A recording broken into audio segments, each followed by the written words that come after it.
Mademoiselle April Leben et Monsieur Kirn Farcon, par l'autorité qui m'est conférée, je vous déclare mari et femme. Le prêtre dit d'une voix forte. Êtes-vous devenu complètement fou?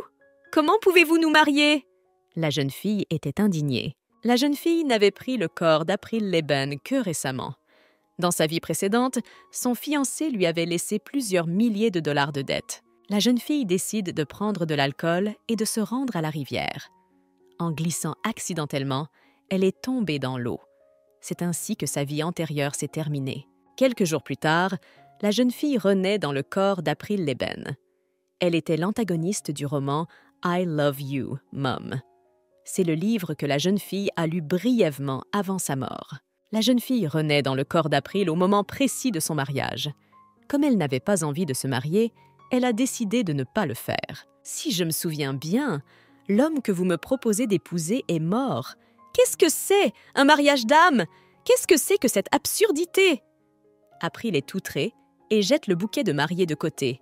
Le prêtre plissa les yeux en regardant la jeune fille. Il n'y a pas si longtemps, elle avait été très docile et avait signé tous les documents sans poser de questions. Qu'est-ce qui lui arrive? Elle avait raison. Le comte était mort, mais ce mariage était extrêmement favorable à tout le monde. Il n'y a pas d'acte de décès pour le comte, et il n'y a pas eu de funérailles non plus.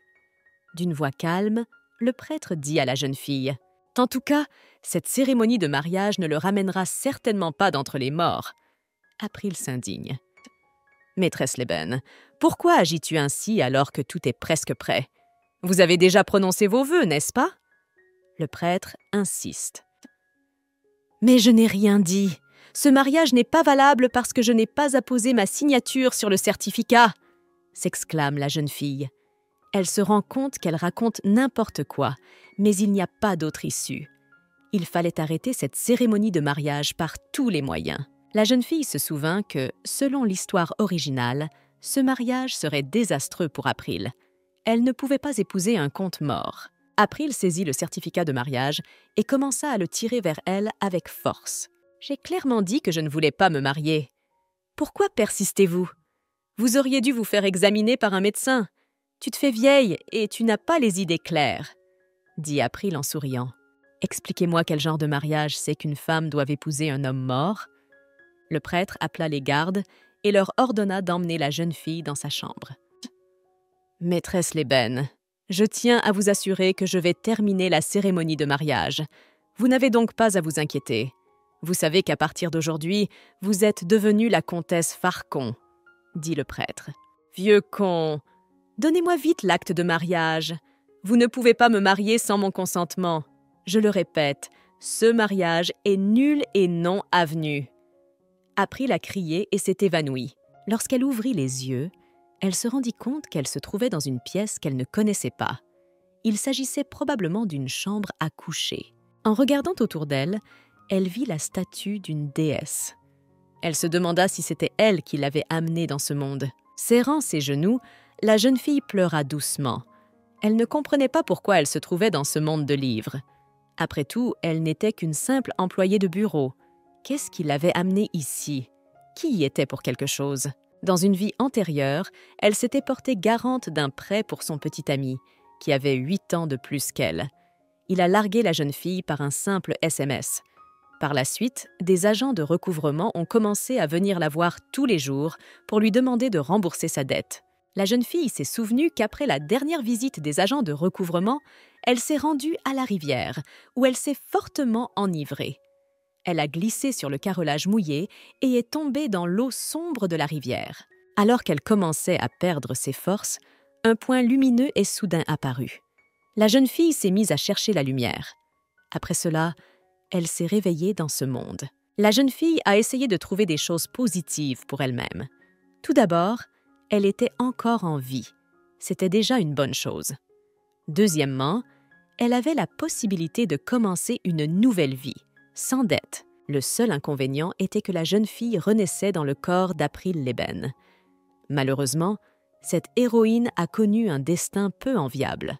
Dans l'histoire, son beau-père la vendit et la maria à un comte décédé. Dans le roman, après le mariage, April a commencé à fréquenter de nombreux hommes. Par la suite, elle gagne même le surnom de « fille virtuose de l'Empire biscayen ». Bien qu'April ait été entourée de nombreux hommes, elle n'en aimait qu'un seul.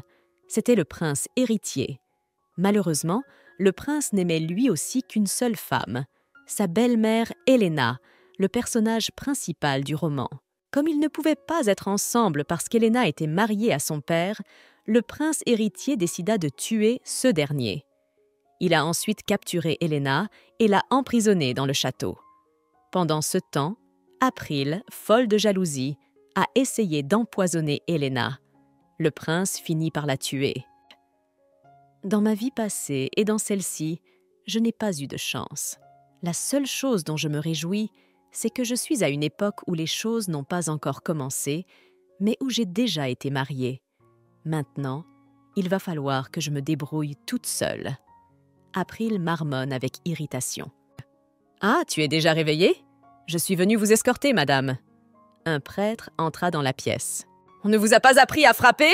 cria April. Ce prêtre l'agaçait vraiment. « Eh bien, pardonnez-moi pour mes mauvaises manières. Je m'inquiétais pour toi depuis que tu es tombée malade pendant la cérémonie. C'est bien que tu ailles bien. Je suis venue vous dire qu'une calèche est arrivée pour venir vous chercher. » Le prêtre s'est excusé. « La voiture de votre mari est arrivée pour vous emmener au domaine de votre beau-père. » « Eh bien, Dieu merci. J'ai hâte de voir mon beau-père qui va me mettre en pièces. C'est un coquin très entreprenant, n'est-ce pas ? Eh bien, montrez-moi la voiture, » dit la jeune fille en se levant de son siège. En suivant le prêtre, April se tordit accidentellement la jambe et commença à tomber sur le dos. Soudain, la jeune fille fut relevée par un homme blond qu'elle ne connaissait pas. « Il est si beau, » se dit April. « Madame, que faites-vous » demanda le prêtre. « C'est ma faute. Je me suis accidentellement tordu la jambe et j'ai failli tomber. » La jeune fille repoussa le blond d'un geste brusque. « D'accord. Ne nous laissons pas distraire par des futilités diverses. Il faut que j'y aille. Tu n'as pas besoin de me raccompagner. J'y arriverai toute seule. » April s'exclama et se dirigea d'un pas ferme vers le carrosse du comte. « Je ne semble pas avoir fait quoi que ce soit d'indécent. Alors pourquoi a-t-elle réagi de la sorte ?» marmonna le blond en regardant ses mains. Il voulait vraiment connaître le nom de cette fille. « Madame, je vous informe que vous serez raccompagnée par mes chevaliers, » dit le prêtre. Il craignait que la jeune fille ne s'enfuie en chemin. « Faites ce que vous voulez. » April s'exclama et entra dans la calèche en claquant la porte bruyamment. « Le carrosse tremble comme ça. Est-ce un présage de ce que sera ma nouvelle vie ? J'aimerais bien avoir une tasse de café glacé maintenant. » April marmonne en regardant par la fenêtre. Après quelques heures, le carrosse s'arrêta enfin. L'un des chevaliers aida la jeune fille à sortir. « Après cette route, je n'ai plus de peau sur moi !» April grommela en sortant de la calèche. April s'arrêta devant la porte principale et examina le château du comte. Il était tout simplement immense et plutôt lugubre. Bien que le comte ait de l'argent, le château semblait mal entretenu et vieux. La jeune fille remarqua également que personne ne venait à sa rencontre. Alors qu'elle s'approchait de l'entrée principale du château, la jeune fille aperçut un jeune garçon. Il la regarda avec des yeux surpris. « Qu'est-ce qu'on attend ? Ouvre la porte, ne reste pas planté là. Ou bien tu t'attends à ce que je sonne à la porte comme si j'étais une invitée ordinaire. Et pourquoi me regardes-tu comme ça ? Y a-t-il quelque chose qui ne va pas avec mon visage ?» April marmonne. « Pardonnez-moi, » dit le type en s'inclinant. « Les serviteurs de cette maison et le maître lui-même m'ignorent, me traitant comme une épouse fictive. Ils m'accueillent comme une invitée indésirable, » pensa la jeune fille avec irritation. En entrant dans le château, April vit 2 rangées de serviteurs. Il y avait aussi une gouvernante et un majordome. La jeune fille remarqua que tous ces gens la regardaient d'un air plutôt hostile. Ils ne cachaient pas leur dédain. April décida de gagner leur respect par tous les moyens. « Je m'appelle April. Désormais, je suis la comtesse Farcon. » D'une voix forte, la jeune fille annonça. « Bienvenue, madame. » Le maître d'hôtel s'inclina. Il s'appelait Gordon. « Je vous retrouverai tous demain. Pour l'instant, je suis très fatiguée. Si j'écoute le nom de chacun, je ne me souviendrai de rien. Conduisez-moi à ma chambre et apportez-moi à manger, car je n'ai rien mangé de la journée, » dit Avril au majordome. « Je suis toute raide à force de rester ici. Au fait, avez-vous remarqué le tempérament de la nouvelle maîtresse? Pensez-vous qu'elle va changer quelque chose ici? Ou devrions-nous laisser les choses en l'état jusqu'à l'arrivée du comte? Demanda la gouvernante au majordome dès que la porte de la chambre d'April se fut refermée derrière elle. Nous sommes des gens serviles. Nous ferons ce qu'on nous dit de faire. Le majordome répondit humblement. Une femme de chambre est entrée dans la chambre d'April. Elle apporte le dîner. En s'approchant du plateau, April vit un pain rassis. Un tel dîner la met en colère. « Je suis désolée, madame, mais c'est tout ce que nous avons à manger. » En s'inclinant, la servante dit « Vous pensiez vraiment que j'allais manger cela? Vous ne semblez pas comprendre ce qui se passe ici. Je suis un peu grincheuse aujourd'hui, et ce pain m'a encore plus énervée. » April siffla entre ses dents. Elle en avait assez de l'attitude irrespectueuse de la servante à son égard. La servante eut un hoquet craintif et des larmes coulèrent sur ses joues. « Pourquoi rugis-tu? Tu crois vraiment que je vais te pardonner tes larmes ?» demanda April. « D'accord, tu ne faisais que suivre les ordres, tu n'es qu'une bonne. Est-ce que tu m'as au moins fait prendre un bain? » « Tu vois, nous n'avons que de l'eau froide. Nous n'avons aucun moyen de chauffer votre bain, » dit la servante en souriant. April ne pouvait plus contenir les émotions négatives qui faisaient rage en elle. La jeune fille hurla de colère. Le majordome et la gouvernante font irruption dans la chambre d'April. « Est-ce que vous vous rendez compte des limites de ma patience ?» hurle April en empoignant fermement la femme de chambre. « Que se passe-t-il ici ?» demande le majordome. « Je partageais juste mon dîner avec elle. Elle dit que c'est toute la nourriture de la maison. Mais si je mange ce pain, que restera-t-il pour vous? Et au fait, pourquoi ne veux-tu pas verser de l'eau chaude dans ma baignoire ?» demanda April. « Soit ce château est vraiment vide, soit il a tout ce qu'il faut, mais vous ne voulez délibérément pas me servir. »« Vous avez raison, madame. Ce domaine est vide. Nora, apportez le registre ici !» demanda le majordome à la gouvernante. April commence à feuilleter le registre. La jeune fille ne comprenait pas pourquoi on le lui avait apporté. Après avoir étudié le registre, April réalisa soudain que le domaine était complètement endetté. Il vivait dans le minus. « Quel cauchemar! Je suis endettée dans ce monde aussi !» pensa April d'un air morose. La jeune fille ne dormit pas de la nuit. Elle était en état de choc. Elle avait espéré qu'au moins dans ce monde des livres, elle pourrait connaître un peu de luxe. Maintenant, elle allait devoir payer les dettes du comte.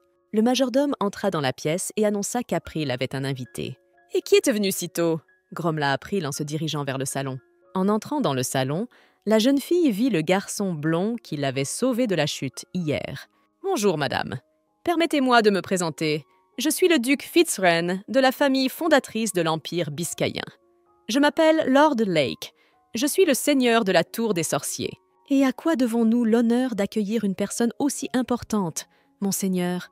demanda April avec un sourire.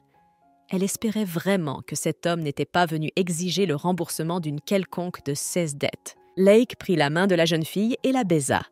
« Madame, j'ai décidé de vous rendre visite et de vous présenter mes condoléances. Je tiens également à féliciter mon défunt ami pour son mariage, » dit Lake.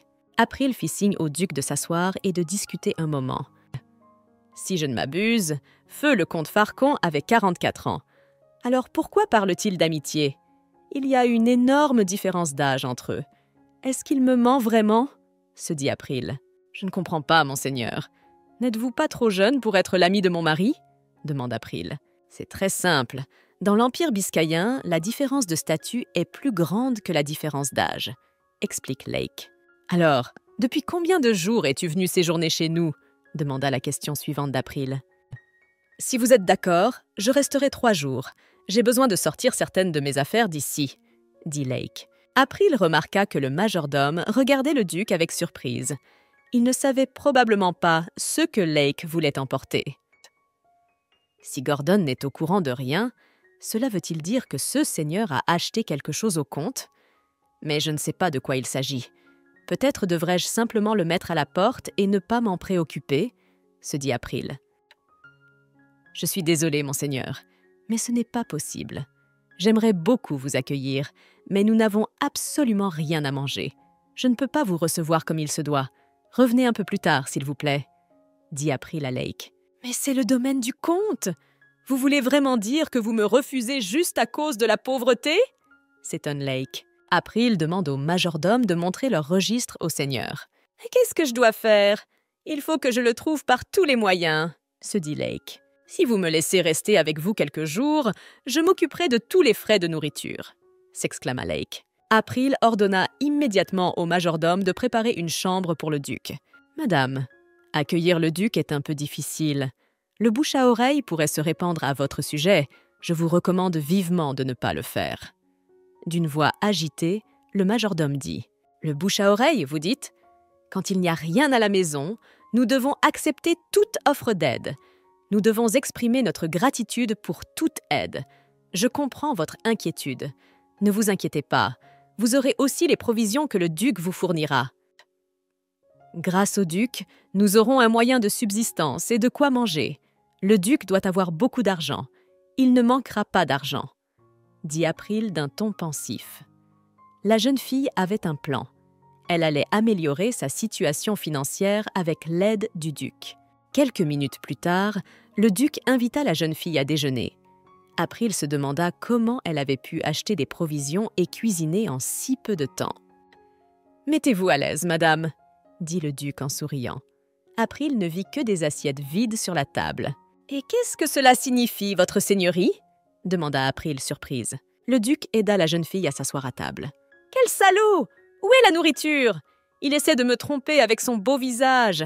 Ça ne marchera pas, je n'y crois pas, se dit April avec irritation. Où est la nourriture? On dirait que tu n'as pas tenu ta promesse, s'exclama la jeune fille. Soudain, Lake éclate de rire. Ah, je suis désolée. C'est juste que tu as fait une si jolie grimace. Ne vous inquiétez pas, je n'ai pas oublié ma promesse. Eh bien, voici, madame, dit Lake en claquant des doigts. Au même instant, la pièce se remplit de lumière brillante. Alors que la fille regardait les lumières, de la nourriture apparut sur la table. « C'est fou !» s'étonna April. « Comment as-tu fait ça? La nourriture a l'air très exquise. » Pour les mages, il n'y a aucun problème à créer du luxe à partir de rien. Madame, vous agissez comme si vous voyiez de la magie pour la première fois de votre vie. La joie enfantine dans vos yeux est tout à fait adorable, remarqua Lake. Étonnamment, la nourriture créée par la magie s'avéra très savoureuse. Je suis heureux que vous ayez apprécié mes efforts. Si tu as des demandes, tu n'as qu'à m'en faire part, dit Lake à la jeune fille. April lui demanda s'il pouvait remplir de nourriture la salle où ses serviteurs dînent. April a ensuite demandé à Lake de lui préparer un café glacé. Cet homme est un trésor. S'il n'était pas duc, je l'engagerais pour être mon distributeur de nourriture, pensa April avec admiration. Madame, nous avons un petit problème, dit le majordome en jetant un coup d'œil dans la salle à manger. Un carrosse s'arrêta devant le château du comte. Une dame âgée en sortit. C'était la grande comtesse Farcon. Si j'ai bien compris, la grande comtesse est ma belle-mère. Elle n'a même pas montré son nez à notre mariage. Alors pourquoi est-elle venue ici si soudainement? Quoi qu'il en soit, je vais devoir la saluer. April réfléchit. Gordon, que pouvez-vous me dire sur la grande comtesse? Demanda April au majordome. La grande comtesse est plus à la mode que les jeunes femmes. Elle a grandi dans une famille riche et a un goût prononcé pour le luxe. D'ailleurs, notre maison lui doit beaucoup d'argent, répond le majordome. Ayez la gentillesse de payer les dettes. La grande comtesse tendit la facture à April. Bien que ce soit la première fois que nous nous voyons, je vous demande d'être une bonne belle-fille et de faire ce qu'il faut. Non seulement j'ai un tas de dettes qui pèsent sur moi, mais cette vieille sorcière a décidé d'en rajouter, pensa April avec irritation. Je ne suis pas d'accord pour payer pour ça. Dites-moi, chère belle-mère, pourquoi diable vous devrais-je quoi que ce soit? Demande April. As-tu complètement perdu la tête? Vous êtes censée être une bonne belle-fille et m'obéir. Qu'est-ce que tu te permets? La comtesse est indignée. Oui, je suis folle. Vous ne le saviez pas? Pensez-y vous-même, une femme qui est bien dans sa tête épouserait-elle un mort? Et si vous savez de quoi je parle, vous feriez mieux de sortir d'ici, répondit Avril. La comtesse, surprise, recula involontairement de quelques pas. Cela a marché. Tout ce que vous aviez à faire, c'était de vous faire passer pour une folle.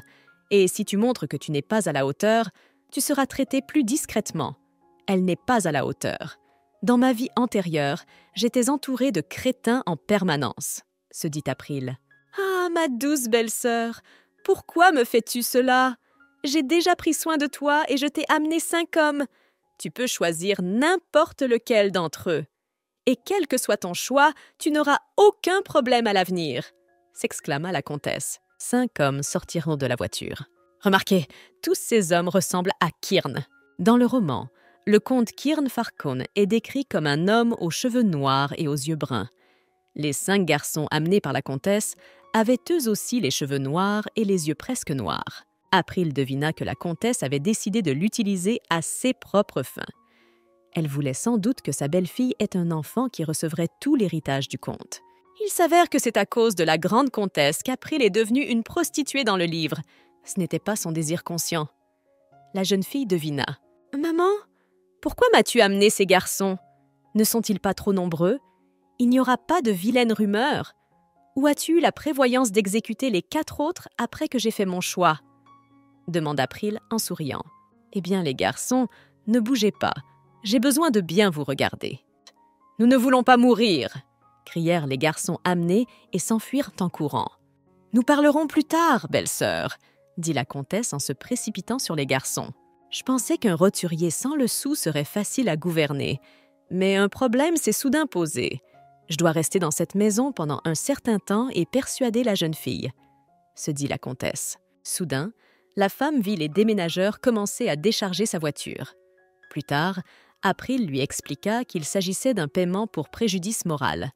La jeune fille a vendu tous les biens de la comtesse. Avec le produit de la vente du luxe de la grande comtesse, April parvient à payer les salaires des domestiques. April ordonne à la servante de trouver le sceau de la maison Farcon. Lors de la dernière visite de la comtesse, la jeune fille avait réussi à lui ôter tout scrupule, mais c'était de la chance. La femme pouvait engager des voleurs pour dérober le sceau.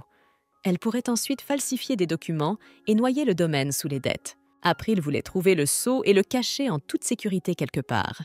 « Madame, votre plan est certainement merveilleux, mais il y a un « mais ». Le comte Farcon n'a jamais révélé l'emplacement du sceau familial à qui que ce soit avant sa mort. Nous devrons tout mettre sens dessus-dessous pour le retrouver, remarqua le majordome. April donna 3 heures aux domestiques pour trouver le sceau. Les serviteurs parcourent le manoir comme une meute de rats, scrutant les moindres recoins. Malheureusement, le sceau reste introuvable. Le sceau a pu être volé. C'est la raison pour laquelle la dette de notre maison ne cesse d'augmenter, dit la femme de chambre. Tard dans la soirée, April se mit personnellement à la recherche du sceau. Soudain, la jeune fille se sentit étourdie. Elle ressentit une grande faiblesse dans tout son corps. Lake réussit à ramasser la jeune fille qui était affalée sur le sol. Elle était inconsciente. Lake la soulève et la porte jusqu'à sa chambre. April a de la fièvre. Pour faire baisser la fièvre, Lake a placé un sac de glace sur le front de la jeune fille. C'est une drôle de femme, après tout. Je ne peux pas la regarder sans sourire. Cela fait longtemps que je n'ai pas souri comme ça, se dit Lake. J'avais aussi l'habitude de me sentir gênée et dégoûtée de toucher les autres. Mais pourquoi est-ce différent maintenant? Je dois être moins émotif. Je n'ai pas le droit d'éprouver de l'affection pour qui que ce soit. « Madame, vous êtes réveillée. Comment vous sentez-vous?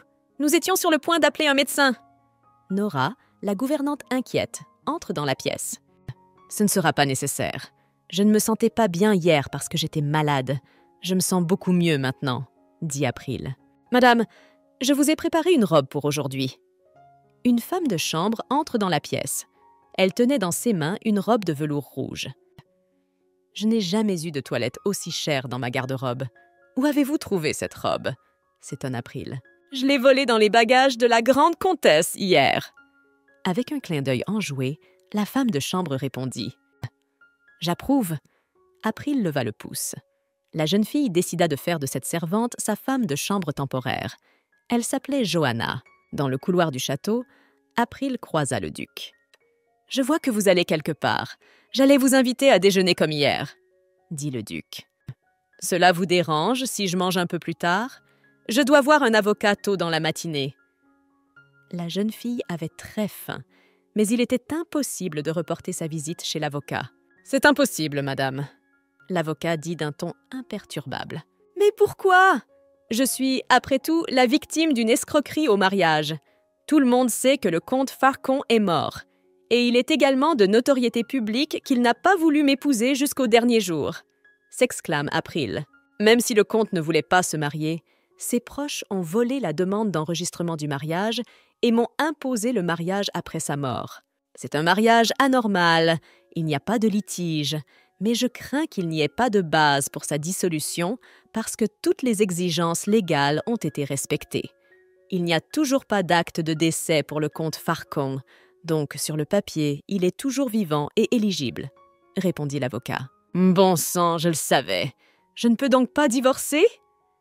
D'une voix pleine de désespoir, la jeune fille s'exclame. Non, sauf s'il y a une bonne raison, comme une mauvaise conduite de la part de votre conjoint ou de ses proches, comme des lésions corporelles graves, par exemple. L'avocat explique.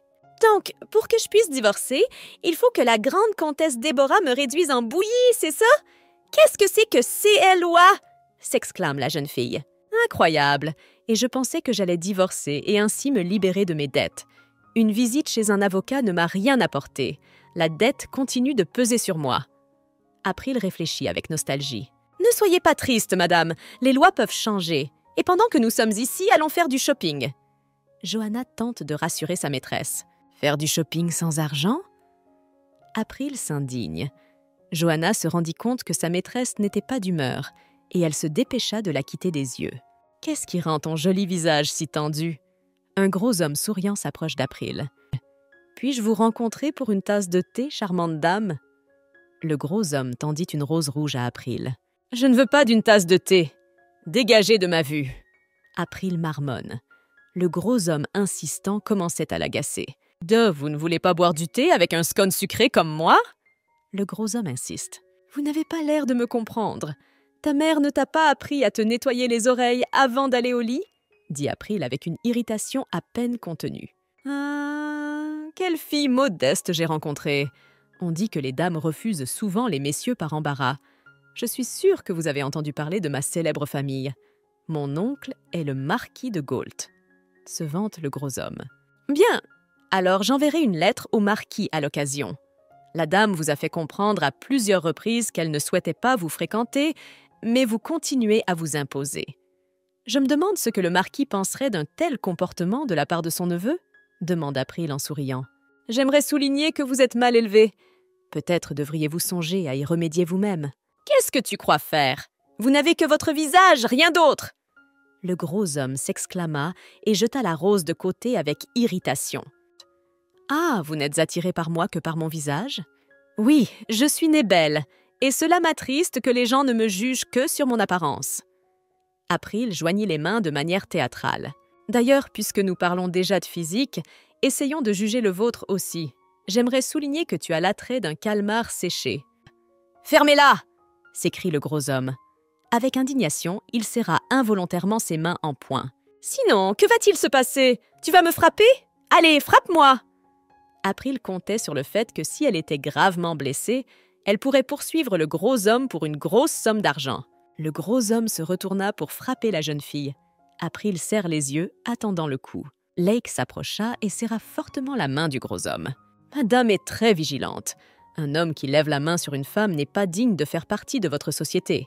Il faudra demander au marquis de Gault pourquoi son neveu est devenu si mal élevé, » dit Lake en serrant douloureusement la main du gros homme. Celui-ci gémit doucement de douleur. « Et si je n'avais pas arrêté votre main, pensez-vous que la dame souffrirait moins que vous ne le faites maintenant ?» demande Lake. « Pardonnez-moi, s'il vous plaît. » Le gros homme s'agenouille devant le duc. « Ce n'est pas à moi que vous vous excusez, c'est à madame, » répond Lake. « Madame, pardonnez-moi. Je suis désolé d'avoir été impoli avec vous, » s'exclame le gros homme. « À quoi bon s'excuser si l'on n'a pas de remords? Je n'accepte pas vos excuses. Vous n'avez pas seulement été impoli, vous avez été insupportablement insistant. Et franchement, je n'ai pas besoin que tu t'excuses. Duke, laisse-le partir !» demande April à Lake. April remercie le duc pour son aide. « Et si nous déjeunions ensemble ?» proposa April, ce que Lake accepta immédiatement. « Ah, je suis si fatiguée. Pourquoi ai-je un si joli visage? Avec un tel physique, il est clair que je ne peux pas éviter que cette situation se répète. De plus, Tout le monde sait que mon époux est décédé. Moi, jeune veuve, je suis une cible facile. » April marmonne en se regardant dans le miroir. « J'aimerais avoir une protection pour que personne ne puisse m'approcher. Mais attendez une minute. J'ai déjà la bonne personne à mes côtés, n'est-ce pas? Lake n'est pas seulement d'une beauté resplendissante, mais c'est aussi un mage très doué. C'est aussi un duc. » En regardant par la fenêtre de sa chambre, April aperçut Lake. Il était manifestement à la recherche de quelque chose.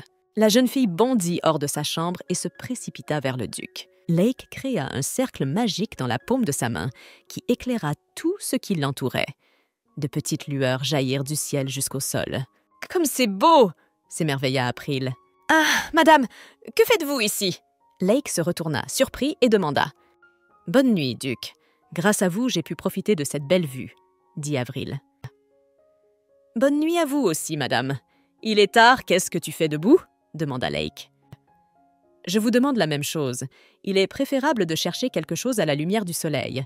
Qu'y a-t-il à chercher ici la nuit ?» demanda April. « Qu'est-ce qui vous fait penser que je cherche quelque chose?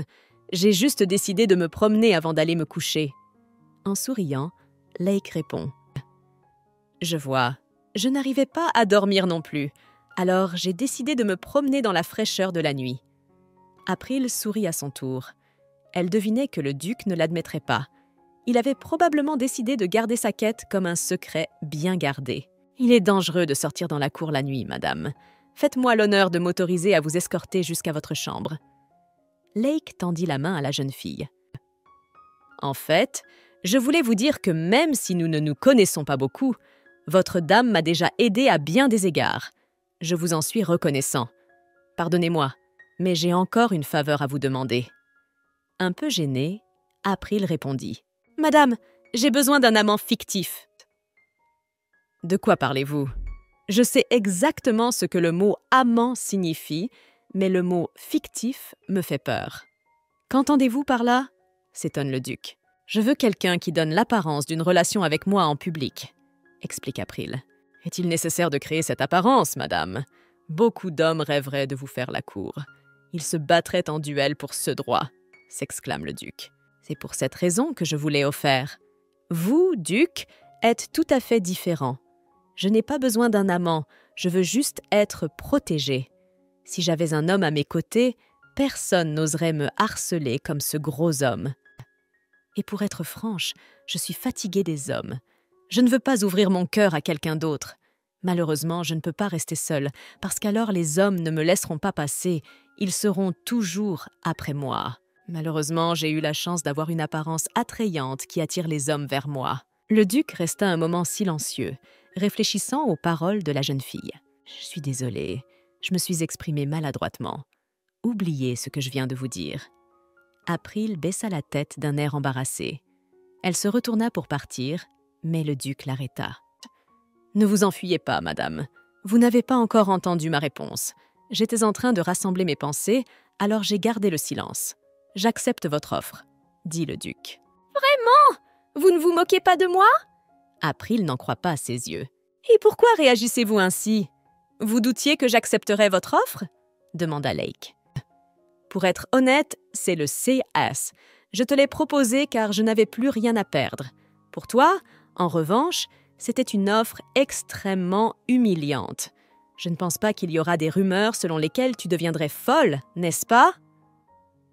Détournant son regard sur le côté, April s'enquiert. « Pour être honnête, j'ai une assez mauvaise réputation, donc je n'ai rien à perdre non plus.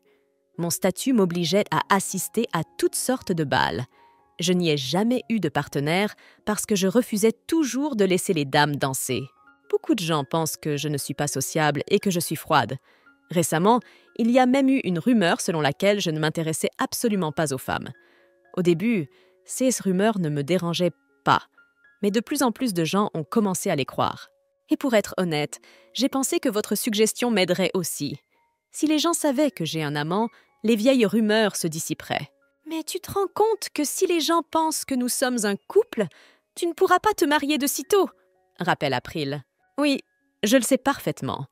Mais heureusement, le mariage n'était pas dans mes projets. Le fait est que je suis aptophobe depuis ma plus tendre enfance. Je n'aime pas que les autres me touchent. Le duc admet. Je n'aurais jamais deviné cela. Je me souviens que tu m'as touché la première fois que tu m'as rencontré, et déjà la deuxième fois que tu m'as embrassé la main. April s'étonne. Je ne te mens pas, je te le jure. Je te promets de ne te dire que la vérité à partir de maintenant. Crois-moi, quand d'autres personnes m'approchent, je ressens de la peur et de l'anxiété. Mais quand je te touche, rien de tout cela n'arrive. Lake prend les mains d'April dans les siennes. « C'est étrange, pourquoi cela se produit-il » demanda la jeune fille. « Je ne le sais pas moi-même, mais je veux vraiment le découvrir. J'ai été surprise quand je t'ai touchée et je n'ai pas eu peur. C'est pourquoi ta suggestion ne me semble pas être une mauvaise idée, » répond Lake. « Si on me voit en public tomber amoureux de toi, je suis sûre qu'aucune autre femme ne voudra m'épouser. » Lake réveilla prudemment le visage de la jeune fille. « C'est bien, les mauvaises rumeurs autour de toi disparaîtront, mais les lois de l'Empire interdisent à une femme de se remarier, donc quelqu'un pourrait te suivre. L'amour interdit est bien plus courant que tu ne le penses, » remarqua April. « Il m'arrive d'être tellement amoureux d'une femme que je ne fais plus attention à personne autour de moi. Alors si une autre femme s'intéresse à moi, je l'ignore. Et j'ose dire qu'il n'y a guère de plus jolie fille que toi dans tout l'Empire. Je ne m'attendais pas à ce que vous acceptiez ma proposition et que vous refusiez de vous marier. Les ducs aînés ne vont-ils pas dire qu'ils sont contre? Ou y a-t-il un autre héritier ?» demande April. « Non, le titre de duc se transmet de génération en génération. Dans ma famille, je suis le seul héritier, » répondit Lake. « Alors, pourquoi es-tu si réticent à te marier? Même en tenant compte de ta phobie avec ton physique, un mariage de convenance ne semble pas super difficile, » se demanda April. Le duc ne lui répondit pas. Il resta debout, la tête baissée. « Oubliez ça, si c'est privé, vous n'avez pas à partager. Je ne veux pas me marier non plus. Pour moi, un mariage, c'est de la folie. » Avec un sourire enjoué, April dit « Madame, vous n'êtes pas obligée de m'appeler par mon titre à partir de maintenant. Ne devrions-nous pas abandonner toutes les formalités en public, et même en privé ?» dit Lake à la jeune fille. April souscrivit à ces paroles sans hésiter. Elle avait tout intérêt à être en bons termes avec le duc. « Comme tu veux, Lake. Prenez soin de moi, ma chère partenaire. Vous pouvez désormais m'appeler par mon prénom. » April tendit la main au duc pour une poignée de main. « Bien, April. Lake lui tend la main, s'il vous plaît. »« Lake, puisque nous sommes partenaires maintenant, je peux te demander quelque chose ?» demanda la jeune fille avec un sourire. Elle a encore eu une idée brillante. « Oh, April, est-ce que je peux vraiment entrer dans ta chambre ?» demande Lake à la jeune fille. « C'est la 6e fois que tu me le demandes. Je t'ai dit 5 fois que oui, tu pouvais. Et je ne vais pas te demander de faire quelque chose de compliqué. Je veux juste me baigner dans de l'eau chaude. Je ne sais pas du tout ce que vous avez en tête. » La jeune fille s'indigne. « Mon Dieu, mes pouvoirs m'ont quittée. Je pensais que notre accord serait bon pour moi, mais jusqu'à présent, ça ne sert à rien. Je vais bientôt me tuer à la tâche. » La jeune fille s'efforçait de prendre l'air le plus hagard possible. En la regardant, Lake accepta de chauffer son bain. « Pour être honnête, je ne savais pas que tu étais si timide, » dit April en souriant. « Le solde est dû à la date d'échéance, » annonça la secrétaire. April demanda à la gouvernante les registres. La jeune fille décida de tout vérifier personnellement. April trouva un revenu suspect dans le grand livre. Elle demanda à la gouvernante de faire venir le majordome. Lui seul pouvait savoir d'où venait cet argent. Le majordome Gordon expliqua que cet argent avait été envoyé par la famille impériale. Le comte Farcon serait-il un descendant de la famille impériale? Serait-ce une sorte de compensation pour le maintien de son statut qui serait versé sur son compte? Alors, pourrais-je aussi être une héritière de la famille impériale? Demanda April. Je pense que c'est peu probable. Le comte n'était pas lié à la famille impériale. Je ne sais pas pourquoi ils ont envoyé cet argent, répondit le majordome. Si ce n'est pas un salaire, pourrait-il s'agir d'une sorte de pension ou de paiement? Il semble que cet argent arrive depuis un certain temps. Serait-il possible de continuer à le garder? Dit April d'un ton pensif. Je déteste faire des suppositions prématurées, mais c'est peu probable. J'ai essayé de connaître les détails de ce paiement, mais personne ne m'a contacté après le décès du comte. Raconte le majordome. Au fait, Où en est-on dans la recherche du sceau ? Demande April. Le majordome lui répondit qu'ils avaient entièrement fouillé le bureau du comte et ses chambres, mais qu'ils n'avaient pas trouvé le sceau. Eh bien, continuez à chercher et je vais partir avec Johanna pour un moment. Il faut que j'achète une nouvelle robe. Mon Dieu, regardez ce carrosse. C'est l'emblème de la famille Fitzren, n'est-ce pas? La fille dans le carrosse est probablement sa maîtresse. Comme elle est belle! Les nobles dames présentes sur la place de la ville chuchotaient entre elles. En sortant du carrosse, April remarqua que les yeux de ceux qui l'entouraient étaient fixés sur elle. C'était tout à son avantage. April voulait que les rumeurs la concernant, elle et Lake, se répandent le plus rapidement possible. « Comtesse Farcon, que faisiez-vous dans le carrosse du duc Fitzern ?» demanda le prêtre qui était littéralement sorti de nulle part. C'est lui qui avait marié de force April au défunt comte. Quel salaud! Il m'a mariée à un homme mort et maintenant il me harcèle. Je ne supporte pas de le voir. Aucune honte, aucune conscience. April réfléchit avec irritation. Je vois que tu es toujours aussi en colère. Heureusement, ta vie se déroule très bien, dit le prêtre en souriant joyeusement. Grâce à vous, elle se déroule de façon merveilleuse et inimaginable. Je pense que je devrais vous remercier pour cela. April éclata d'un rire joyeux. Maîtresse, vous devez être extrêmement prudente. Vous fréquentez un ecclésiastique, chuchote Johanna. C'est un ecclésiastique inhabituel. C'est un prêtre. J'ai une haine extrême pour lui, car c'est lui qui m'a donné en mariage à un homme mort. Agacée, April s'exclama. Oh, je crois qu'il a entendu tes derniers mots et qu'il ne les a pas beaucoup aimés. Avec un sourire gêné, Johanna dit « Mort !»« Comtesse, quelle impolitesse vous permettez? Quel genre d'impolitesse est-ce là? Je ne vous laisserai pas vous en tirer à si bon compte. » Le prêtre promet. « T'ai-je dit des choses grossières? Comment osez-vous, en tant que prêtre, accuser une femme mariée de mentir ?» April s'exclame, surprise. La jeune fille sort un mouchoir et commence à essuyer des larmes invisibles. Des chuchotements excités se font entendre tout autour. Les gens étaient surpris qu'un ecclésiastique ait insulté une belle dame. « Non, ce n'est pas ça, vous ne pensez pas?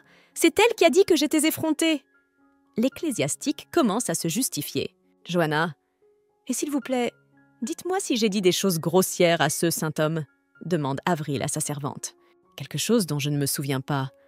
Vous vous adressiez à moi, alors je pense que le prêtre a mal compris. » Après quelques instants de réflexion, la servante répond. « Mais qu'est-ce que j'ai dit de mal? Je n'ai dit que la vérité. Vous m'avez entraînée dans cette affaire inconvenante. Je suis donc en droit d'exiger des excuses de votre part. Je suis la partie lésée, » dit April au prêtre. « Vous avez fait pleurer une fille. Je ne m'attendais pas à cela de la part d'un ministre d'un dieu. » Lorsqu'April franchit le seuil de la boutique, le propriétaire s'approche immédiatement d'elle. « Comtesse, je vous remercie de votre visite dans notre salon. Je serais honorée qu'une dame aussi belle que vous porte mes robes. Je vous apporte tout de suite un catalogue. L'une de nos robes vous ira à coup sûr. » Alors qu'elle essayait les robes, April entendit soudain les pleurs silencieux de quelqu'un. La jeune fille s'intéresse à ce qui se passe. « Maman, où sommes-nous censés rester maintenant? Nous avons été chassés de la maison de notre oncle. J'ai même réussi à dire à mes amis que j'allais faire mes débuts dans la capitale. Mais maintenant, rien de tout cela ne va se produire pour moi. » Une fille reniflait bruyamment. Johanna avait dit à April que les nobles dames de province préféraient faire leurs débuts dans la capitale plutôt que dans leur domaine. Mais si une fille est chassée de la maison où elle a grandi toute sa vie est ruinée en quelques secondes. « Mais elle peut rester dans une auberge, n'est-ce pas? Cette fille doit avoir de l'argent. » April objecte. « Maîtresse, vous êtes une personne très bien. Il n'y a que vous qui êtes prête à endurer des épreuves en CA de besoin. Cependant, les aristocrates ordinaires détestent les auberges de campagne. » Johanna commença à expliquer. De plus, si quelqu'un ose demander une dame en mariage dans un tel endroit, c'est la pire chose qui puisse arriver à sa vie. Un début n'arrive qu'une fois dans une vie. Je ne peux pas rater une telle occasion. Je veux entrer au palais impérial et je dois assister au gala à l'invitation du marquis de Cantwell. La malheureuse fille gémit en pleurant. « Oh, nous ne pourrons pas louer une maison dans la capitale. Nous n'avons pas assez d'argent pour cela. Et pourquoi n'y a-t-il pas d'auberge réservée aux aristocrates ? Une femme se trouvant à proximité s'exclame. « Johanna, tu ne vas pas le croire, mais je viens de trouver un moyen de nous faire gagner de l'argent. » April sourit, heureuse, et dit « Je suis désolée, mais j'ai trouvé un moyen de nous faire gagner de l'argent. »« Je suis désolée, mais j'ai entendu votre conversation. Je pense pouvoir vous aider. Je sais que je suis insensible, mais pardonnez-moi. J'ai entendu votre histoire et j'ai eu pitié de vous. Je veux vraiment vous aider, » dit April en s'approchant de la jeune fille en pleurs. « Vous voyez, j'ai récemment ouvert un petit hôtel sur mon domaine. C'est là que séjournent les aristocrates qui n'ont pas leur propre domaine dans la capitale. Ils s'y retrouvent entre eux tout en bénéficiant du meilleur service. Cet endroit est exclusivement réservé aux aristocrates. Il est bien gardé. Naturellement, on peut y trouver son bonheur au fil des rencontres. Vous voulez dire que dans votre auberge, je peux trouver un compagnon ?» La jeune fille s'exclame avec enthousiasme. « Mère, arrêtons-nous au manoir Farcon. Il me semble que c'est un bon endroit. Si vous devenez nos premiers clients, je vous promets de vous faire une bonne réduction, » dit April en souriant. Elle entendait déjà le tintement des pièces de monnaie dans sa poche. Après s'être serré la main, April accepta que la jeune fille et sa mère passent au domaine dans une semaine. En sortant du magasin de vêtements, April croisa le duc. Cela semble un peu étrange. Lors du paiement, la comtesse Farcon a montré les armoiries de la famille Fitzwren. Pourtant, elle s'est présentée comme la consort du comte Farcon, ce qui signifie qu'elle est mariée, marmonne l'une des vendeuses. Je ne comprends pas bien pourquoi elle a montré les armoiries d'une autre famille. Et pourquoi le duc a-t-il accepté de payer ses achats? Y aurait-il une relation particulière entre eux? Et si elle était sa maîtresse? Cette fille s'est présentée comme la comtesse Farcon. J'ai déjà entendu ce nom quelque part. N'appartient-elle pas à cet homme? Cette comtesse est donc une fiancée condamnée qui a épousé un homme mort, dit la deuxième vendeuse. On dit qu'elle a été vendue pour de l'argent et qu'elle a été forcée à se marier par la force. Il y a déjà des rumeurs à son sujet dans la bonne société. Ce n'est pas un péché pour elle de devenir la maîtresse d'un tel homme. « April, tu m'as manqué !» Le duc s'exclama et serra la jeune fille contre lui. « Tu as fini tes courses? Tu m'as dit de t'attendre à la maison, mais tu m'as vraiment manqué. Alors j'ai décidé de venir ici. Cela ne fait qu'une demi-journée et tu as déjà l'air extrêmement fatigué. » April passe sa main sur la joue du duc. Il s'est passé beaucoup de choses graves dans la capitale ces derniers temps, j'ai donc eu beaucoup de travail à faire. Mais vous rencontrer m'a donné de la force. Le duc pressa la main de la jeune fille contre sa joue. « Ah, comme je suis fatiguée. J'avais tellement peur de faire une erreur que je me suis sentie tendue tout le temps. » April se plaignit, bâillant doucement. « Y avait-il une raison de s'inquiéter ?» demanda Lake. « Bien sûr que oui. J'avais peur de ne pas avoir l'air naturel quand je te caressais le visage. D'ailleurs, tu as bien réussi à faire semblant. Quand tu m'as serré dans tes bras et que tu as rougi, tu avais l'air d'un vrai amoureux. » remarqua la jeune fille. Lake sourit et remercie la jeune fille pour ses mots gentils. « Lake, sais-tu que la saison des événements sociaux va bientôt commencer? Je sais que tu n'en as pas envie, mais nous devrions assister à 2 ou 3 d'entre elles, » dit April.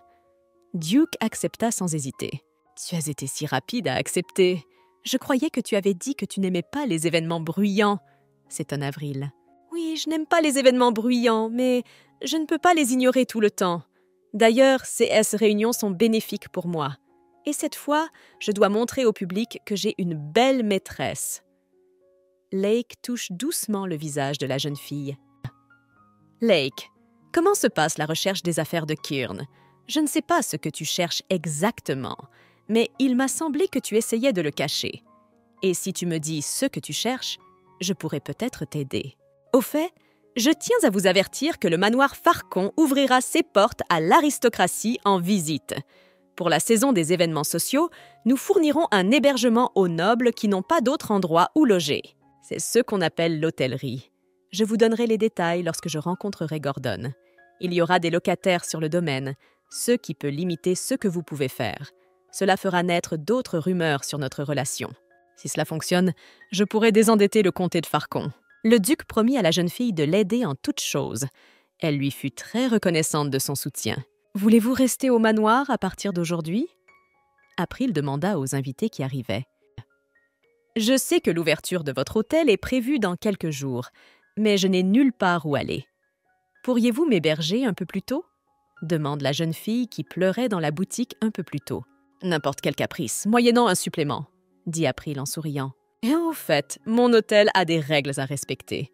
Je vous suggère de vous familiariser avec elles. » April tendit un papier à la baronne et à sa fille. « Un tarif aussi élevé, et pourtant il y a des règles. » La baronne marmonne de surprise. Alors que les premiers invités arrivaient au manoir, April décida de rassembler tous ses serviteurs dans le jardin et de leur donner un bref briefing. Heureusement, l'accueil réservé à notre hôtel a été positif. Mais ce n'est qu'un début. Gérer une entreprise comme celle-ci est bien plus difficile que de vendre un produit. Nous ne pouvons pas lire dans l'esprit d'une personne pour savoir si elle est satisfaite de notre service. Alors, répondez à toutes les demandes de vos clients. N'oubliez pas que vous êtes le visage du comté de Farcon. C'est à vous de décider si les clients apprécient ou non leur séjour chez nous. Soyez dévoués. Après avoir distribué les instructions, April se rendit à l'imprimerie. « Bienvenue. Entrez, asseyez-vous », dit Chen, le propriétaire de l'imprimerie. « Quelle est l'occasion de recevoir des invités aussi précieux ?» demanda Chen. April lui dit qu'elle veut commander un panneau publicitaire. Elle décida de demander à nouveau l'aide de Lake, cette fois-ci. Elle demanda de mettre la facture au nom de Duke. La jeune fille espérait qu'avec la publicité, une rumeur se répandrait dans tout l'Empire sur sa relation étroite avec le duc. C'est dommage, mais je ne peux pas dépenser l'argent de Lake tout le temps. Pour l'instant, il est important que l'on parle de nous, alors je l'utilise. Mais un jour, il faudra que je lui rembourse tout. C'est pour ça que j'ai besoin de mon argent. April se dit, j'aimerais bien obtenir un prêt de la banque, mais il faut pour cela le sceau de la famille du comté, et ils ne l'ont toujours pas trouvé. Dans ce monde, les aristocrates paient avec des armoiries familiales, mais sans le sceau, je ne peux même pas utiliser l'argent qui arriverait à la banque. Et ce sera très triste si le sceau familial est trouvé par ma belle-mère, plutôt que moi. Tout l'argent que j'ai gagné tombera alors entre ses mains. Il ne faut pas que cela arrive, c'est hors de question. Je dois maintenant mettre tous mes efforts dans la recherche du sceau. Tard dans la nuit, alors que tout le monde dormait déjà, April tricota une lanterne et partit à la recherche du sceau. Comme le défunt comte passait tout son temps dans son bureau, c'est là que la jeune fille se rendit en premier. « Et qu'est-ce que tu cherches ici ?» demanda April en s'approchant de Lake.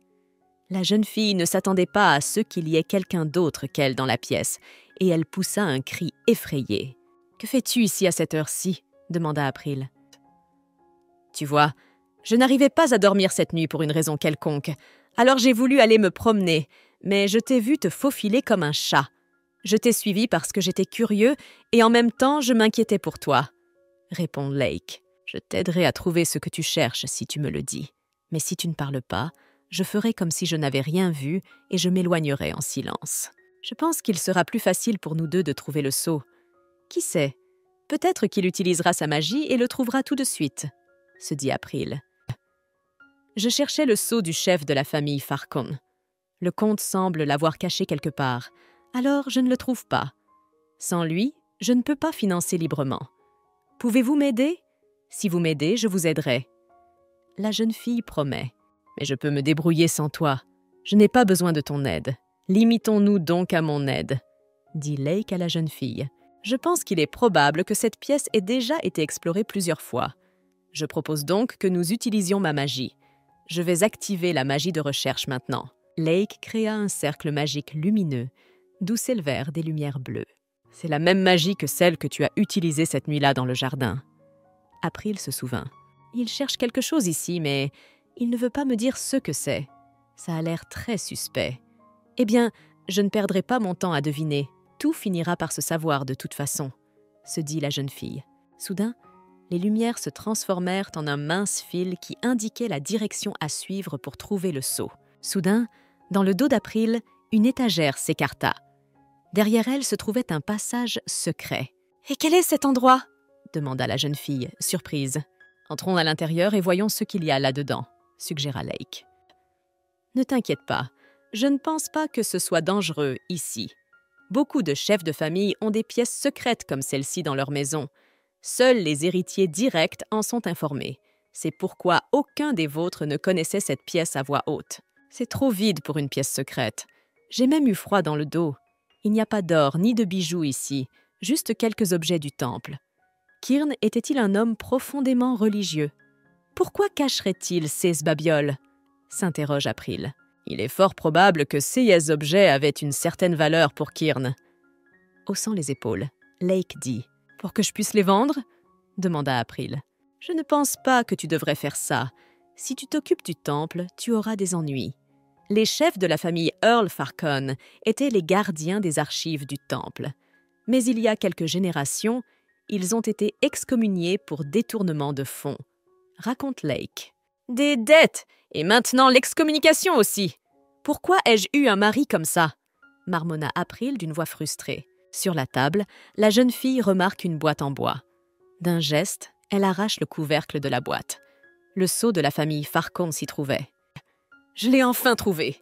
Sans cacher sa joie, la jeune fille s'écrie. En ouvrant le tiroir du bureau, Lake y trouva un morceau de papier. Dès qu'il prit la feuille dans ses mains, elle brûla immédiatement. Lake se figea sur place, surpris. « Lake, pourquoi cette feuille a-t-elle brûlé? Peut-être qu'une sorte de magie a été appliquée dessus ?» demanda la fille. « Retournons-y, nous avons déjà cherché partout », dit Lake et quitta précipitamment la pièce secrète. Soudain, Lake se prit la tête et tomba à genoux. April lui demanda comment il se sentait. « Je vais bien », répondit Lake, mais la jeune fille ne le crut pas. Le duc avait un air extrêmement peiné sur le visage. « Je vais bien », dit Lake et s'évanouit dans les airs. « Maître, qu'est-ce qui ne va pas? Vous êtes malade ?» 6 peluches courent vers Lake. « Qu'est-ce qui se passe ici? Pourquoi un tel remue-ménage ?» Réto, effrayé, fait irruption dans la pièce. « Qu'est-ce qui ne va pas avec le maître de la tour? Pourquoi est-il inconscient ?» demanda Réto. « Tais-toi, Réto, j'ai mal à la tête sans toi !» marmonna Lake d'une voix fatiguée. Il demanda à son subordonné de l'aider à se rendre dans la chambre et de l'installer sur le lit. Lorsque Réto sortit de la chambre du duc, Kirby se leva immédiatement. « Qu'as-tu encore fait pour te retrouver dans cet état? »« Je ne peux rien faire, je vais encore devoir t'aider. » Kirby sortit une dague et la passa sur sa paume. Du sang s'écoula. « Tiens, bois mon sang, tu te sentiras tout de suite mieux. »« Je ne ferai rien, tu ferais mieux de me tuer, » dit Lake. « Quel homme têtu. J'aimerais bien te tuer, mais je n'en ai pas le droit. Vous le savez très bien vous-même, » dit Kirby avec un petit rire. Comme Lake ne pouvait pas se rétablir sans l'aide de Kirby, il dut boire du sang. « Je ne sais pas ce que tu penses, mais je te considère comme mon ami, alors écoute-moi bien. Tu ne peux pas combler ta solitude avec ces jouets qui ont pris vie. Ils ne remplacent pas les vraies personnes. Tu ne peux pas échapper à ton destin, » dit Kirby. « Tu dois faire ton devoir, et c'est seulement ainsi que tu pourras être libéré de la souffrance. C'est une bonne chose que je sois venu te voir aujourd'hui, sinon tu resterais ici tout seul et tu mourrais d'impuissance. Je te connais, tu ne fais pas exprès de me demander de l'aide. Mais n'oublie pas que je serai toujours là pour toi. » April était restée debout toute la nuit parce qu'elle s'inquiétait pour Lake. C'est pourquoi elle avait des cernes sous les yeux. Soudain, la porte s'ouvre et Lake entre dans le hall. « Tu vas bien? Qu'est-ce qui s'est passé hier? » La jeune fille se jette littéralement dans les bras de Lake. « Tu sais à quel point j'étais inquiète quand tu as disparu? Je n'avais pas peur d'être seule dans un endroit sombre. J'avais peur qu'il t'arrive quelque chose. »« Ne t'inquiète pas, il ne s'est rien passé de grave, » dit Lake à la jeune fille. « Comment ne pas s'inquiéter quand une personne a disparu sous mes yeux? Je n'ai pas pu fermer l'œil à cause de ça. » s'exclame la jeune fille en attrapant brutalement le duc par les revers de sa surtout. « Maintenant, explique-moi en détail ce qui s'est passé cette nuit, » demanda April. Elle décida de se cacher des regards indiscrets dans son bureau. « Mais vraiment, il ne s'est rien passé de terrible. Tu t'inquiètes pour rien. Assez parlé. Allons plutôt prendre le petit déjeuner avec toi, » dit Lake à la jeune fille. « Tu crois que j'ai commencé cette conversation pour attirer l'attention? Pour qui me prenez-vous d'ailleurs ?» grommelle April. La jeune fille se lève de son siège et se dirige vers la porte. Elle en avait assez que Lake lui cache constamment des choses. « April, s'il te plaît, ne pars pas !» Lake arrêta la jeune fille en lui prenant la main. « Je ne vous laissais rien dire. C'est juste que peu de gens s'inquiétaient pour moi, alors je me suis embrouillée et je t'ai dit ça sans réfléchir. Si je t'ai offensé, je m'en excuse. »« Pourquoi ne me parles-tu pas franchement ?» demanda April. « Dis-moi, mais seulement la vérité, ce qui t'est arrivé, » exigea la jeune fille. Pour être honnête, j'avais de l'asthme quand j'étais petite, et dernièrement je me suis surmenée, alors… Lake commença à raconter, mais la fille l'arrêta. Rien de tout cela n'est vrai. April dit d'un ton froid et sans émotion. Je suis un peu gênée qu'il me l'ait avoué tout de suite. Il m'a dit que peu de gens s'intéressaient à lui. Il n'avait probablement personne sur qui compter lorsqu'il était enfant. Ce n'est donc pas facile pour lui de se confier à quelqu'un d'autre. April devine. D'accord, faisons-le de cette façon. Je sais que tu ne peux pas t'ouvrir complètement à moi, puisque nous nous sommes rencontrés il y a peu de temps. C'est pourquoi vous me cachez vos problèmes, dit April au duc. Vous n'êtes pas obligé de tout me dire. Mais ne mentez pas. N'ébranlons pas la confiance de l'autre. Cela me suffira. Merci de m'avoir dit ces mots, remercie la jeune fille Lake. Il n'y a pas de quoi. Mais s'il y a quelque chose que tu veux partager avec moi, tu n'as qu'à le dire. Je t'écouterai en silence et j'oublierai, demanda April. April et Lake décidèrent de rejoindre leurs invités. Ils prenaient leur petit déjeuner dans la salle à manger. « Eh bien, vous êtes enfin là !» cria Irène avec enthousiasme. « Lady Irene, qu'est-ce qui ne va pas? Peut-être que quelque chose te tracasse ?» demanda April en remarquant l'air pensif de la jeune fille. « Oh, je suis désolée. C'est juste que vous avez l'air si heureux tous les deux. Vous êtes amoureuses, n'est-ce pas ?» demande Irène. « Qu'est-ce que tu racontes? Excusez-la, comtesse Duc.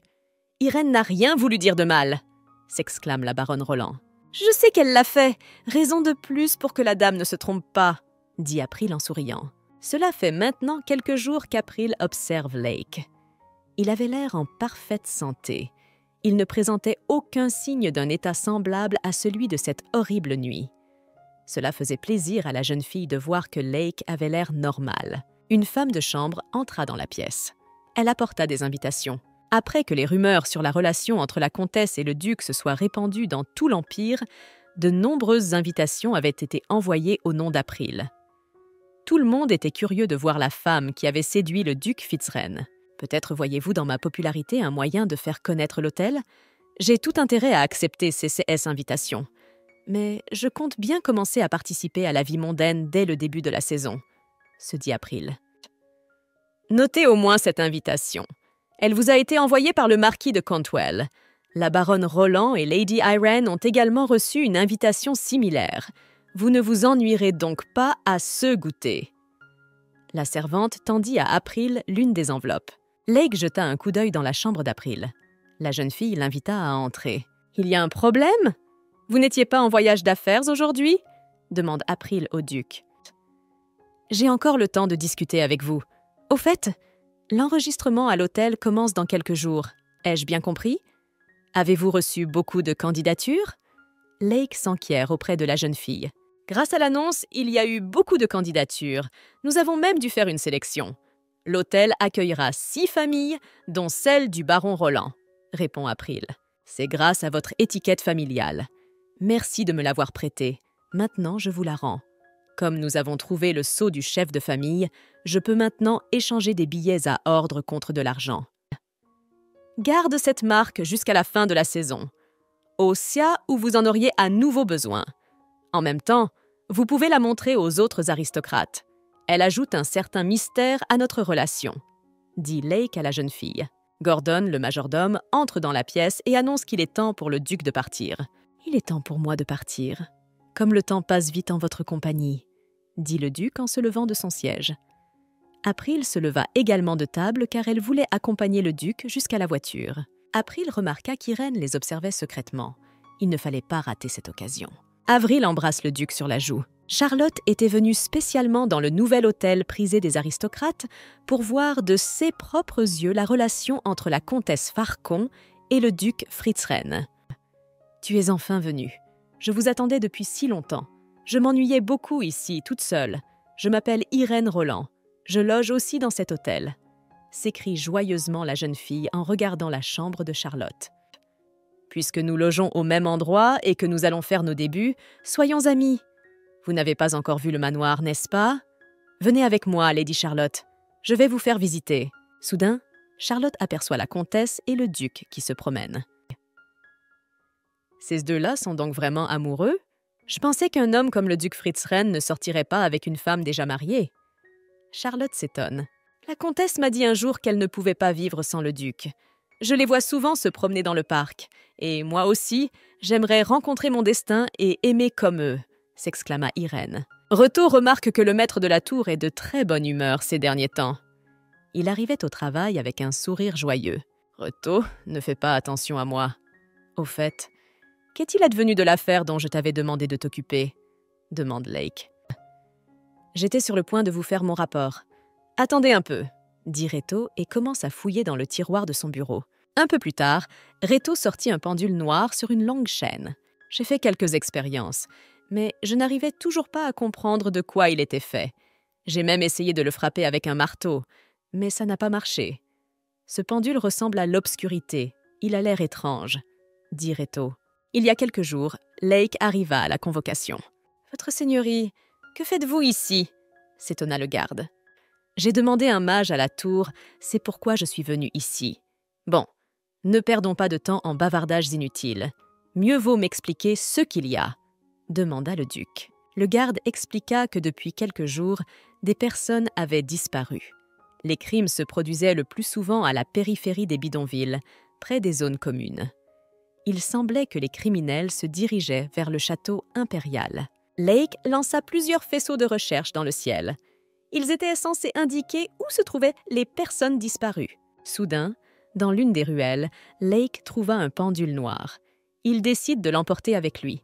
Une forte aura magique émanait du pendule. « Je me demande si ce pendule peut absorber du sang humain ?» Lake marmonna en examinant le pendule. « Qu'est-ce que tu racontes? De quel sang parles-tu? M'as-tu accidentellement maudit ?» s'exclame Reto, effrayé. « Ne t'inquiète pas, c'était une blague. Tu ne devrais pas t'inquiéter inutilement. D'ailleurs, je dois y aller. Continuez à faire votre travail, » dit Lake. « Tu vas encore aller au château du comte Farcon? Est-ce que tu vas manger là-bas après tout ?» demande Reto. « Oui, je retourne au château du comte parce que je n'ai pas trouvé ce que je cherchais. »« Et pourquoi en parles-tu tout à coup ?» demande le duc. « Les visiteurs de la tour s'interrogent toujours sur votre relation avec la comtesse. Ils se demandent s'il y a vraiment quelque chose entre vous deux. Je dois à chaque fois marmonner quelque chose d'inintelligible. » Reto avoue. « Et pourquoi marmonnez-vous ? Dis que c'est vrai. C'est exactement le genre de relation que nous avons, » conseilla Lake. « Vous et la comtesse avez une relation ? Qu'est-ce que cela signifie ? Vous n'aimez pas les femmes, n'est-ce pas ?» s'étonne Reto. Le duc lui répondit qu'il n'aimait pas seulement les femmes, mais tous les gens en général, et même lui. « Mais vous êtes aussi un homme, n'est-ce pas ?» s'indigne Reto. « Et c'est pourquoi je ne m'aime pas non plus, » répond le duc. « Tu n'as pas encore vu April, n'est-ce pas ? Quand tu la verras, tu comprendras tout. Elle est très belle et elle est aussi intelligente. » Le duc sourit. « C'est bien notre maître de la tour ? Pourquoi sourit-il ainsi ? Quel genre de personne est cette comtesse Farcon ?» Surpris, Reto se dit « Bon, il va falloir inviter la comtesse à la tour. Je vous présenterai. »« Oh, et elle sera curieuse de voir la tour de l'intérieur !» s'exclama Lake. « Pour être honnête, je ne suis pas sûre que nous soyons capables de communiquer correctement avec une femme. » Confus, Reto admet « Oui, c'est une bonne question, puisque tu n'as jamais fréquenté de femme auparavant. Avant d'inviter April, tu devrais d'abord te renseigner auprès d'elle pour savoir si elle aimerait se lier avec toi. D'ailleurs, il faudra que je discute de tout cela avec les poupées de ma chambre, » dit Duke, pensif. Duke claqua des doigts et s'évanouit dans les airs. « C'est une blague, n'est-ce pas ? On dit que si un homme commence à faire des choses qu'il n'a jamais faites auparavant, sa fin est proche, » marmonne Reto. De retour au château du comte, Lake remarque April assise dans le jardin. La jeune fille examine attentivement quelque chose. « April, que fais-tu ici ?» demanda Lake à la jeune fille. « Tu m'as fait peur. Quand es-tu arrivée ici ?» s'exclame la jeune fille. « Je suis venue ici à l'instant. Mais tu n'as jamais répondu à ma question. Que fais-tu ici ?» Lake répète sa question. « Baisse d'un ton, c'est un moment très important, » chuchota la jeune fille. Lady Irene et Lord Hutz apparurent dans le jardin. « Lady Irene, si cela ne vous dérange pas, voulez-vous être ma partenaire pour cette saison ?» Lord Hutz tendit la main à la jeune fille. « Bien sûr, je suis d'accord. » La jeune fille répondit. Elle place sa main dans la paume ouverte du seigneur. J'ai tout compris quand j'ai vu qu'il devenait timide dès qu'ils se rencontraient. Mais pour être honnête, Je ne m'attendais pas à ce que cela arrive si vite. J'aurais aimé qu'ils annoncent leur fiançailles plus tôt. April s'exclame joyeusement. « Quelle chance j'ai de séjourner au manoir Farcon. C'est là que je vous ai rencontré, Lady Irene, » dit Lord Hoots d'une voix affectueuse. « La nuit tombe et je m'inquiète de savoir comment vous allez rentrer. Si vous le permettez, j'aimerais vous raccompagner. » Lord Hoots prit la jeune fille par la main et la conduisit dans la maison. « Pourquoi sont-ils partis? Qu'en est-il de la douce étreinte ?» se demande April. « De quelle douce étreinte parlez-vous » Le duc ne comprend pas. Une douce étreinte, c'est quand deux amoureux sont seuls et entourés d'une atmosphère romantique. Ils se serrent fort l'un contre l'autre et s'embrassent même, explique April. Une atmosphère romantique? Comme ça? Se dit Lake. Je dois me ressaisir. Lake s'exclame et se cogne la tête contre un poteau de clôture métallique. Je n'ai pas eu le temps de remarquer ce qui s'est passé, mais comment as-tu pu le frapper comme ça? Je l'ai pris et j'ai blessé ton joli visage. La fille s'exclama et toucha la joue de Duke. De tels mots sont plus appropriés pour toi, April. C'est toi qui as un joli visage, dit Lake en rougissant. Mais tu n'es pas inférieur à moi en beauté non plus, alors tu dois faire attention à ton visage. Pourquoi as-tu frappé ce poteau? C'est étrange, c'est arrivé juste après que j'ai parlé de baiser et d'étreinte. April réfléchit. Je ne pense pas que le mot « baiser » t'ait troublé. Ou bien, as-tu imaginé quelque chose dans ton esprit? Après tout, vous, Lake, n'avez pas l'air de quelqu'un qui a l'esprit tranquille. La jeune fille remarqua que le duc rougissait encore plus. Quelle est cette réaction? Ce n'est qu'une blague, n'est-ce pas? Je me demande qui l'a imaginé embrasser. Il n'y a que nous ici. Est-ce qu'il a vraiment imaginé nous embrasser? La jeune fille s'étonne. Écoute, comment va ta maladie? Tu t'en es déjà débarrassé? Je t'ai beaucoup touché ces derniers temps. Ce serait bien que tu t'en débarrasses complètement. April décide de changer de sujet de conversation. Elle se sentait extrêmement mal à l'aise. J'ai touché une autre personne aujourd'hui, alors mon humeur s'est immédiatement dégradée, répondit Lake. Sauf que te toucher ne me dégoûte pas, et je ne sais pas pourquoi. Lake embrassa doucement la main de la jeune fille. Qu'est-ce qu'il y a? Qu'est-ce qui se passe aujourd'hui? Il faut qu'on parte d'ici avant que la situation ne devienne encore plus bizarre. La jeune fille se dit qu'il faut partir avant que la situation ne devienne encore plus bizarre. « Oh, j'ai tellement faim! Il faut vite rentrer au manoir !» s'exclama la jeune fille en se précipitant vers la maison. L'incident d'aujourd'hui n'était qu'un accident. Ni moi ni Lake ne sommes capables de sortir avec quelqu'un. Ce n'est pas la peine de céder à ses émotions, car Lake ne peut pas m'aimer de toute façon. La jeune fille se persuade. « Eh bien, vous pouvez commencer à manger, » dit Lake, une fois la table mise. « Je ne devrais pas me battre avec lui après tout, car il est le seul à pouvoir mettre la table si délicieusement. Tous les plats sur la table sont parfaits. » April réfléchit en regardant autour de la table. « Je suis désolée de vous interrompre, maîtresse, mais vous avez une lettre importante. » Un majordome entre dans la salle à manger. Sur un coussin rouge, il portait une enveloppe sur laquelle figurait l'écusson du palais de l'empereur. « Le moment est-il déjà venu ?» dit Lake d'une voix triste. Il devine que la saison des événements mondains a commencé. « Depuis le temps que j'attends ça !» La jeune fille s'exclama joyeusement. Elle voulait vraiment assister au bal du palais impérial. « Un bal au palais impérial! Je suis obligée d'y assister. J'ai fait exprès de ne pas sortir dans la haute société pour briller au bal. » En ouvrant l'enveloppe, la jeune fille remarque qu'il y a 2 invitations. L'une était pour elle et l'autre pour Lake. « Ton invitation a été envoyée ici? Je me demande pourquoi il n'a pas été envoyé à votre manoir ou à votre tour magique ?» se demanda April. « Je suppose que le palais a eu vent de notre relation, » dit Lake. « J'espère que tu iras à ce bal avec moi ?» demanda April. La jeune fille savait que Lake n'aimait pas les événements où beaucoup de gens se rassemblent. Elle avait peur qu'il ne veuille pas y aller. « Bien sûr, j'ai promis, » répondit Lake. « Mot pour être honnête, j'avais peur que tu refuses. J'avais déjà prévu d'apporter le squelette du laboratoire avec moi au CAS où tu ne voudrais pas venir. » La jeune fille avoue. « Écoute, ils ne vont pas te reprocher de t'amuser avec une femme mariée. Je veux dire, tu es le seul représentant de la famille ducale de l'Empire. Il est peu probable que l'empereur t'apprécie et que tu t'associes à une personne que tu ne peux pas épouser. » Même si je suis grondée, ce n'est pas grave. Des mots sans signification entrent dans une de mes oreilles et ressortent par l'autre. J'essaie de ne pas faire attention à ceux dont les gens parlent. Alors ne t'inquiète pas, dit Lake. Au fait, c'est une occasion assez joyeuse. Alors je suggère que nous buvions quelques verres. Je viens de découvrir une bouteille de bon vin dans ce domaine. C'est une excellente idée. Cela fait longtemps que je n'ai pas bu de vin. Il fait beau dehors. Allons sur le balcon, propose April. C'est toujours agréable de boire du vin dans ce cadre précis. La jeune fille prend une grande bouffée d'air frais et s'exclame. Lake versa du vin dans un verre et le tendit à la jeune fille. April remarqua que des lumières clignotaient autour de lui. Ce n'était pas la première fois qu'elle les voyait. « Tu m'étudies de si près.